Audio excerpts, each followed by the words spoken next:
나블리라는 단어 들어보셨나요? 네.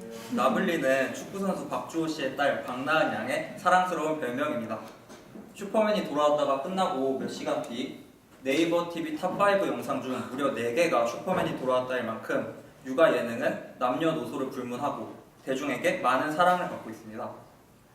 육아 예능을 보면서 아이들과 잘 놀아주고 싶다는 생각은 있지만 막상 아직 대학생인 여러분은 어린 조카가 없는 경우가 많아서 막상 어린 아이들과 실제로 마주할 때 어떻게 놀아줘야 할지 잘 모르는 경우가 많으실 것이라 생각합니다.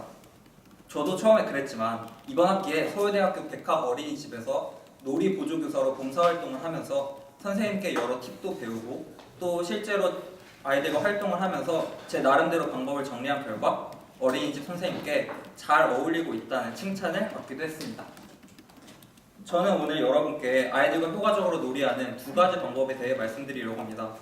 먼저 아이들과 효과적으로 놀이하는 첫 번째 방법인 상황을 설정하라에 대해 말씀드리고, 다음으로 아이들과 효과적으로 놀이하는 2번째 방법인 감각을 활용하라에 대해 말씀드리며, 마지막으로 아이들과 잘 노는 것이 여러분께 어떤 측면에서 이로운지에 대해 말씀드리고 마무리하려 합니다.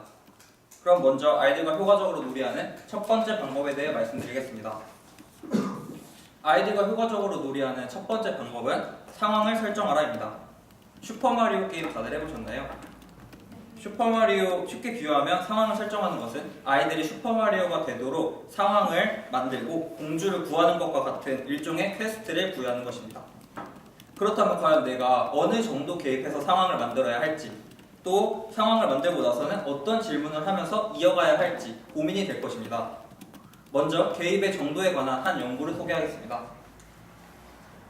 존슨 등 3인의 연구에 따르면 교사의 개입 정도에 따라 6개의 유형으로 구분되며 전혀 개입하지 않거나 과잉 통제하는 비참여 감독자 유형에서는 유아의 놀이 경험에 부정적 효과를 가져온다고 합니다. 따라서 우리는 아이의 성격을 고려하여 적절한 개입을 해야 할 것입니다. 무언가 스스로 하는 것을 좋아하는 아이에게는 최소한의 개입만 하는 것이 좋으며, 어른과 함께 놀이하는 것을 좋아하는 아이에게는 최대한 적극적으로 개입하는 것이 좋습니다. 다음은 적절한 개입에 해당하는 사례로서 2016학년도 공립유치원교사 임용시험 문제를 소개하겠습니다. 교사가 유아의 놀이를 지켜보고 또 재활용 상자를 가져다 주며 교사와 아이가 동등한 관계에서 함께 놀이하고 차를 어디 세워야 할지 자세히 알려달라고 묻는 것과 같은 놀이를 확장시키는 것은 모두 적절한 개입에 해당하는 사례입니다. 다음으로 상황 설정을 이어가기 위해 아이들에게 어떤 질문을 하는 것이 좋은지에 대해 말씀드리겠습니다. 가톨릭 대학교 심리학과 정윤경 교수에 따르면 아이들에게 질문할 때는 무엇만 궁금해하지 말고 왜, 어떻게에 대한 질문도 함께 해주는 것이 좋다고 합니다. 아이에게 이건 무슨 색이야? 같이 답이 정해진 질문만 한다면 아이들은 금방 흥미를 잃을 것입니다. 흥미를 계속 끌기 위해서는 이 친구는 왜 울고 있을까? 와 같이 아이들이 상상의 나래를 펼칠 수 있는 질문도 함께 해주는 것이 좋습니다. 지금까지 내용을 정리하면 아이들과 효과적으로 놀이하는 첫 번째 방법은 상황을 설정하라는 것이며, 아이의 성격을 고려하여 상황 개입의 정도를 정하고 아이에게 질문할 때는 왜, 어떻게와 같은 다양한 방식으로 질문하는 것이 좋다는 것입니다. 다음으로 아이들과 효과적으로 놀이하는 2번째 방법에 대해 말씀드리겠습니다. 아이들과 효과적으로 놀이하는 2번째 방법은 감각을 활용하라입니다. 놀이를 할 때 아이들이 더 많이 보고 듣고 느낄 수 있게 여러 감각을 동시에 자극하는 것은 효과적인 놀이의 중요한 포인트입니다. 아이들과 요리놀이하는 상황을 예시로 들어 말씀드리겠습니다.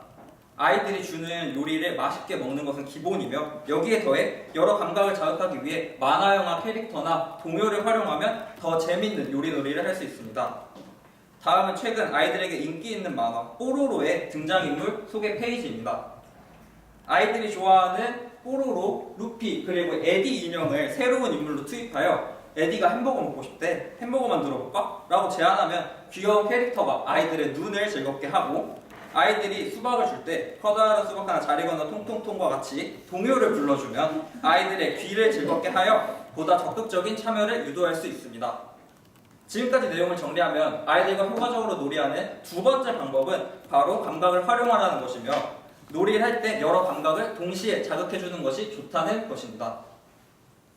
마지막으로 아이들과 잘 놀이하는 것이 여러분께 어떤 측면에서 이로운지 두 가지를 말씀드리겠습니다.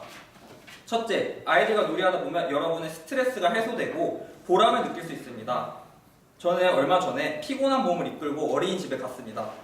한 친구에게 지점토로 토끼를 만들어줬는데 그 친구가 너무 기뻐하며 엄마에게 보여줘야겠다고 막 옹알이하는 모습을 보고 저는 기분이 좋아졌고 또 뿌듯함을 느꼈습니다. 아이들은 우리가 작은 것을 해줘도 크게 기뻐하고 그 기쁨을 숨김없이 드러내기 때문에 그 모습을 보면서 여러분은 큰 기쁨을 느끼실 수 있을 것입니다. 두 번째, 아이들과 잘 놀아주면 아이들뿐만 아니라 이성의 호감까지 얻을 수 있습니다. 배우 한지민 씨, 박서준 씨, 그리고 축구선수 손흥민 씨, 이들은 모두 호감 가는 셀럽이며 아이들을 좋아하는 조카 바보입니다. 다음 사진은 슈퍼맨이 돌아왔다 대박 영상에 있는 베스트 댓글입니다. 여기서 보시면 뭐 이동국 되게 섹시해 보인 뭐 라이언킹 대수인 뭐 이런 말이 있는데 여기서 볼 수 있듯이 아이들과 잘 노는 것은 선한 이미지를 만들어주고 다정함을 어필할 수 있게 되어 이성의 호감을 얻는 데 도움을 줍니다. 지금까지 내용을 요약하면 아이들과 잘 노는 것은 여러분의 스트레스 해소와 이성에게 호감 가는 이미지를 만드는 데 도움을 줄 수 있다는 것입니다. 이제 지금까지 말씀드린 내용을 요약하며 마무리하겠습니다. 지금까지 말씀드린 내용은 3S로 요약됩니다. 3S는 바로 Situation, Sense, 그리고 Success입니다. 상황을 설정하고 감각을 활용하여 아이들과 놀이하시면 아이들과의 관계에 있어서 그리고 여러분 자신도 성공적으로 바뀔 수 있게 될 것입니다. 엄마가 1% 바뀌면 아이는 100% 바뀐다는 책 제목이 있습니다. 아이들은 흰 도화지 같아서 여러분의 작은 노력이 아이들에게 큰 즐거움이 될 수 있습니다. 3S 잘 기억하셔서 아이들과 관심 있는 이성의 호감을 모두 얻으시길 바라며 발표를 마치겠습니다. 감사합니다.